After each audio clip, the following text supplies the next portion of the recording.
या ठिकाणी खरं म्हटलं तर भिवंडी कशिळी ती गायमुख 1952 सालापासून त्यावेळचे मंत्री महोदय मुस्तफा फकीसाहेब यांनी स्थानिकांना रोजगार मिळावा, काम मिळावं म्हणून कशिळी ते गायमुख हा पट्टा डुबी मारून रेती काढण्यासाठी राखीव पट्टा ठेवला होता। परंतु त्यानंतर गेली अनेक वर्ष जे आमचे डुबीवाले आहेत यांना जाणीवपूर्वक प्रशासनाकडून त्रास दिला जातो, त्यांना रॉयल्टी दिली जात नाही।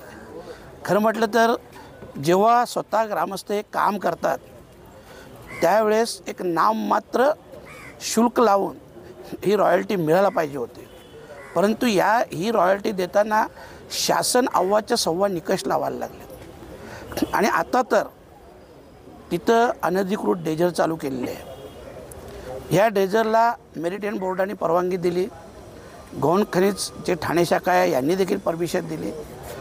आमचा एक त्यांच्यासाठी प्रश्न होता की तुम्ही स्वतः परमिशन देताना जे निकष लावले की 5 मीटरच्या खाली खोली करता कामा नये किंवा जाता कामा नये, परंतु ज्यावेळेस या लोकांनी परमिशन दिलं त्यावेळेसच 12 मीटरपेक्षा जास्त खोली या खाडीची होती।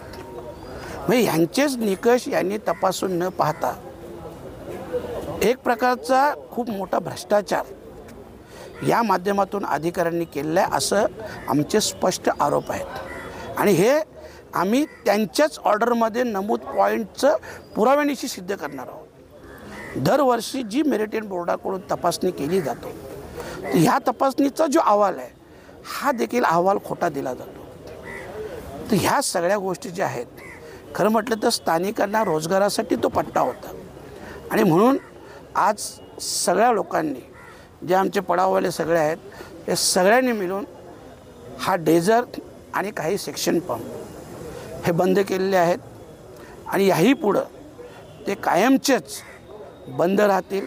कारण हा जो लढा उभारला गेलेला आहे हा लढा जोपर्यंत ते सेक्शन पंप आणि ती डेझर या पट्ट्यातून हाकलली जात नाही तोपर्यंत आमचा हा लढा चालू राहील आणि तोपर्यंत कुठल्याही प्रकारचं काम आम्ही करू देणार नाही।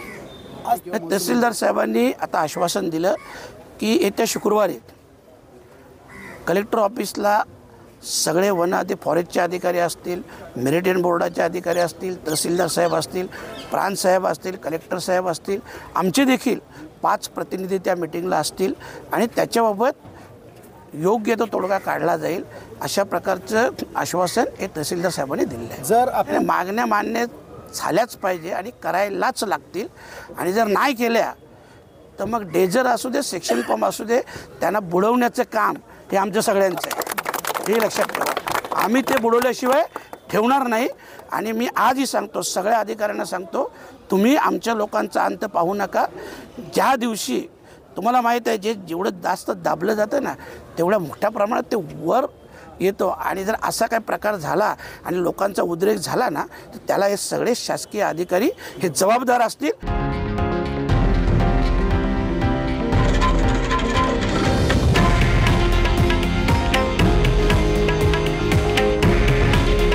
हे आहे देशातील नंबर 1 न्यूज नेटवर्क आणि आपण पाहत आहात TV9 मराठी। काळजी तुमची, हित महाराष्ट्राचं।